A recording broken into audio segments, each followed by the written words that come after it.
There we go. Hey guys, it's Night Stalker with Night Stalker's Odyssey. Today I just was feeling kind of lazy, didn't really want to go tromping around through the woods, doing a whole lot. I'm trying to enjoy this as the vacation that it is, as well as maintain the channel. So in the interest of that, I figured I'd shift more to the informative side of the channel versus just showing you guys me exploring and talking and stuff like that. So today's topic, we're going to cover what is overlanding and what defines overlanding.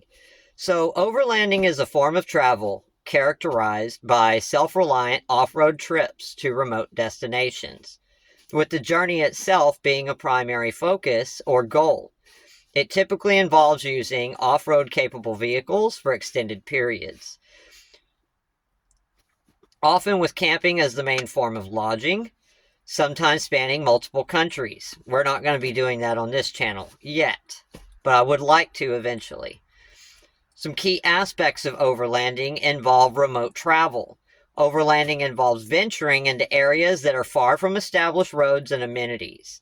Places where you'll see some of the most beautiful and unexpected sights, but where people typically wouldn't go, in a typical sense of the term. Okay. Self-reliance. Overlanders are expected to be largely independent, carrying their own supplies and relying on their vehicle and skills. We'll cover this more in later videos. Okay. The journey is the destination. While there might be a final destination, the focus is on the experience of the journey itself, including the landscapes and the challenges encountered.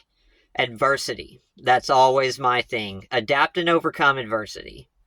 And that right there is one of my key focuses. I like to challenge myself to do things that people wouldn't typically believe that I or anyone else would be capable of. Okay. Extended duration trips. Overlanding trips can range from a few days to several months or even years, depending on the nature and scope of the adventure. My current overlanding expedition, I'm expecting to take me approximately 3.5 to 4 months. It could be more. It depends on how much fun I'm having and what all I get out there and see. I like to pick, a good spot and stick with it for at least a week. I'll be moving on from this spot in probably 2 days. Okay. Let's see. Off-road capabilities of your vehicle. Vehicles used for overlanding are typically equipped with modifications for off-road driving, such as larger tires, upgraded suspension, and protective bumpers. For example, my truck does have a 4-inch lift kit from Rough Country. I also have 35-inch tires with 17-inch mag rims. I apologize. I don't have any upgraded bumpers, although I did have a brush guard at one time. I took it off because I didn't like it. Now, there's no specific vehicle required for overlanding per se, but I mean, some vehicles are going to excel where others wouldn't, but some will excel in areas where others wouldn't as well. So there's no one size fits all. It's what you have, what you want, and what you're looking for.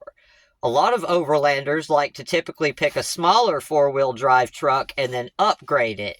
Me, in my case, I wanted something a little larger because I'm going to be obviously living in it and using it. I wanted something with a more heavy engine, which is why I went with the V8, which is obviously also because that's what I had. But then the extended cab and all that gives me more room for storage and supplies.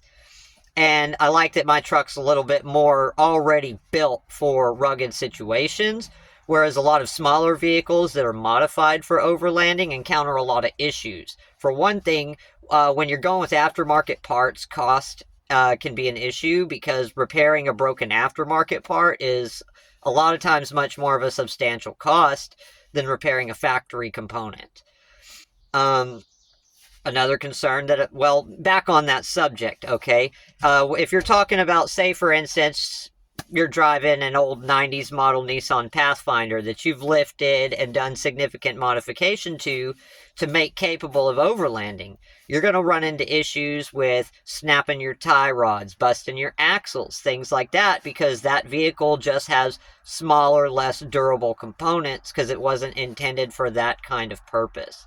Whereas my truck is a work truck. It's a much heavier truck things like that. So those components, by their very nature, are stronger because they're larger and the truck is able to accommodate them better. Now, I'm not saying a smaller vehicle couldn't be modified more extensively to accommodate this, but for me, it just wasn't economical. Okay, let's see.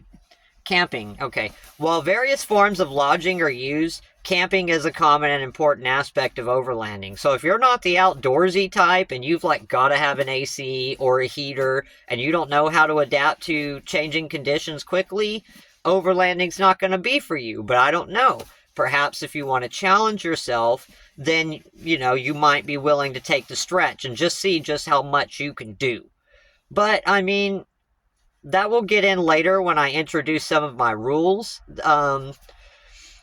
My number one rule, for example, is don't kid yourself. You need to know and be comfortable with what your skill set is. Give me 1 second here. Yes, okay. Be realistic within your skill set and capabilities.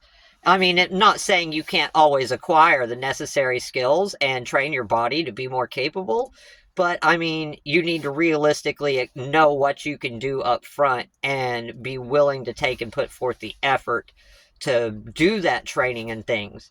Me, I come across, I get it, I'm a small-framed guy, but I mean, I've been shocking and awing people my whole life. I did it when I joined the Army when I was 17. I did it my entire Army career. I've consistently done it in the workforce, in the civilian world. So you just have to know who you are. And I mean, a lot of it's right here, man. It's in the heart. You've got to have it. If you don't have that motivation and that drive, there's just really nothing that's going to give that to you. And you have to be aware of that. All right.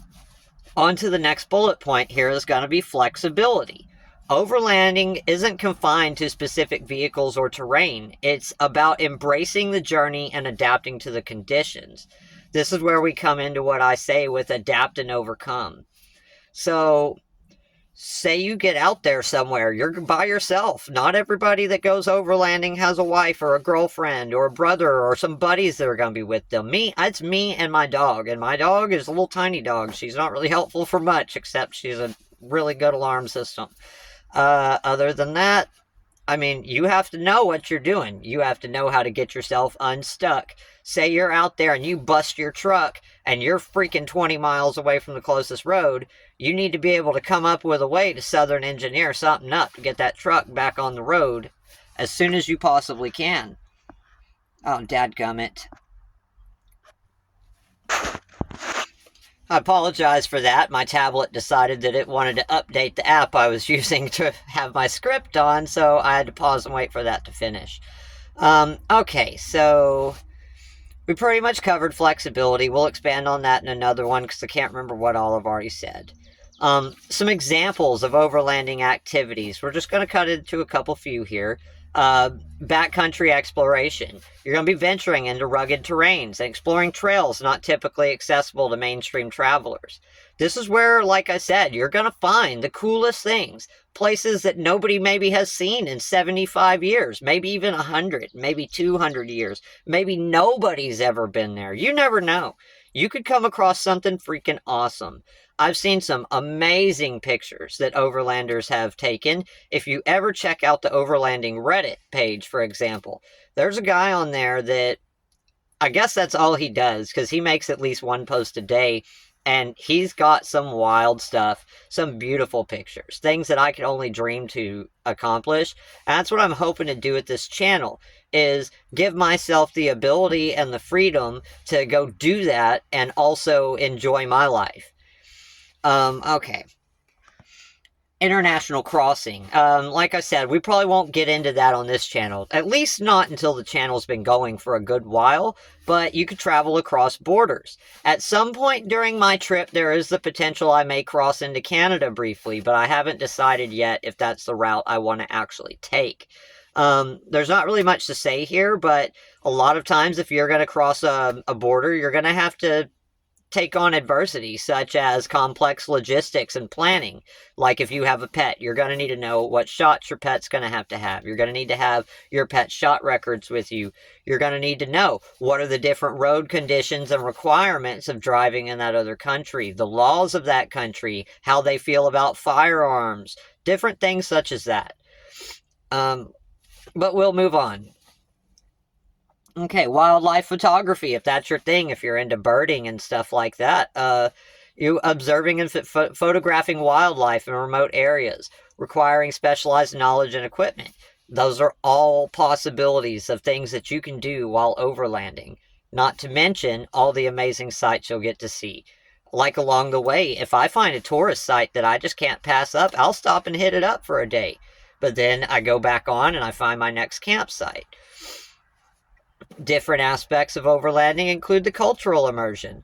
A lot of times, if you follow my gray man philosophy, you can blend in seamlessly with the people that you're around, and most of the time they won't even realize that you're from out of town.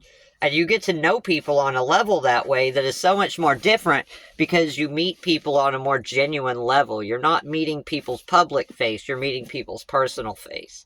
And I don't care what you think or say, everybody has one. Everybody's got the public face, everybody's got the personal face, and everybody's got the private face.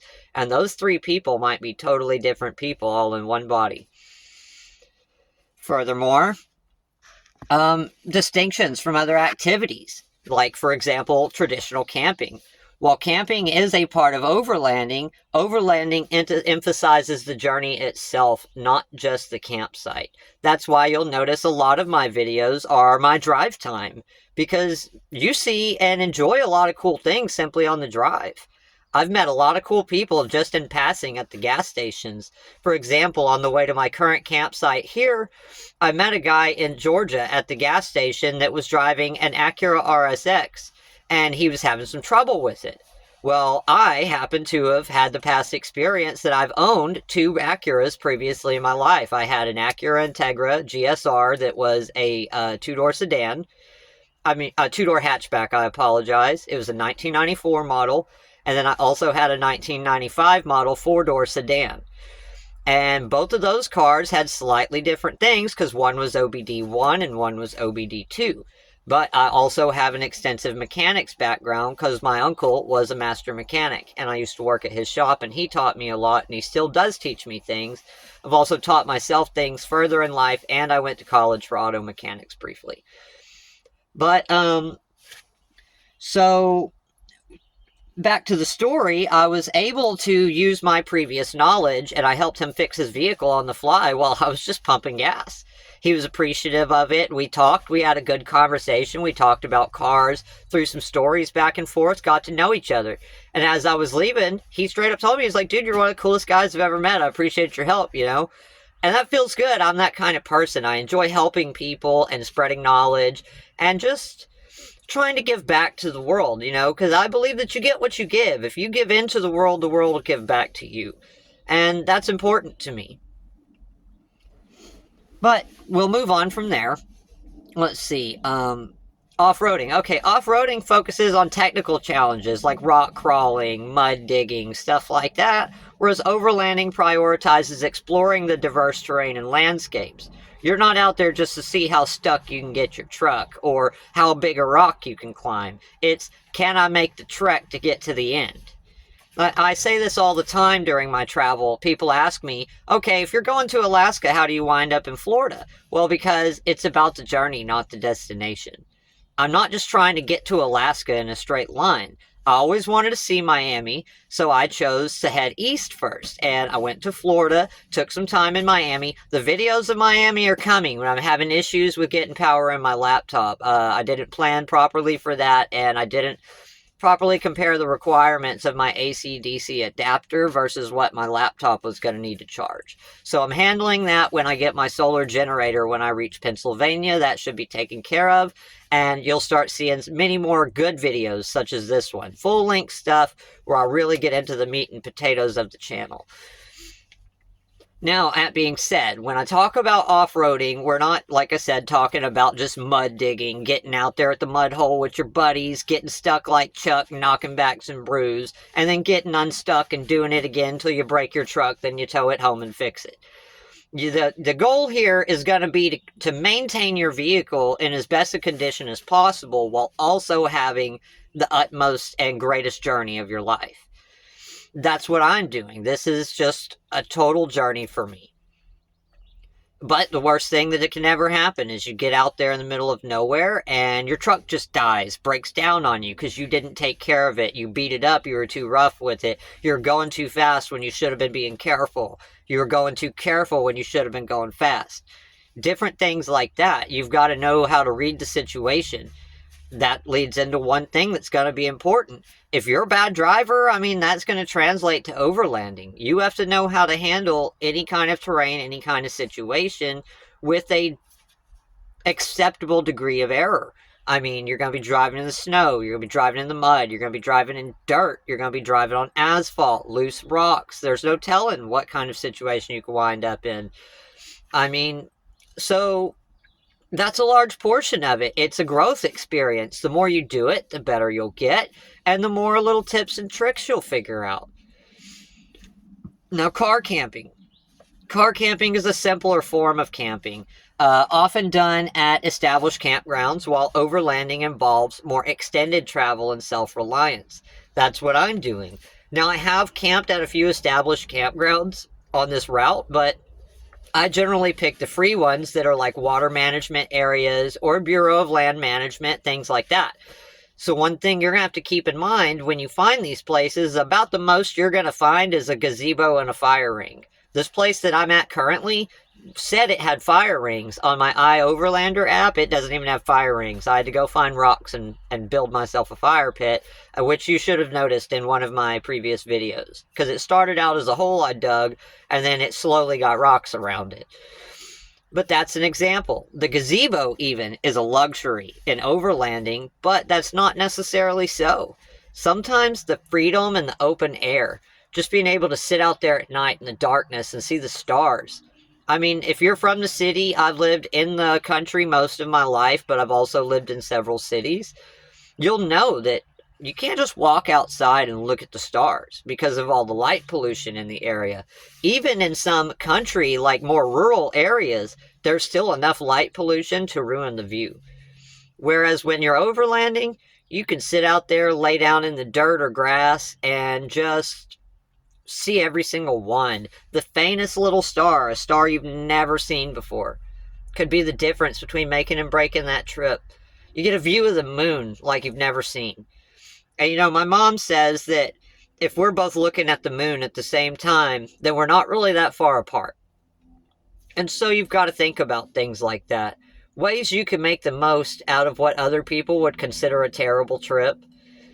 It's all about what you're looking for. If you're trying to see the coolest tourist spots and get to know a bunch of people and go party a bunch, then overlanding isn't your hobby. But if you're just trying to see beauty at its finest, nature in its most raw, come across crazy events like maybe, who knows, you might be out there and get the chance to see a bear attack and kill a caribou, or a bear catching salmon in the river. You could see an eagle swoop down and catch a snake. And that's just amazing. Eagles are just amazing in general. If you've never seen one just soar through the sky, it's majestic.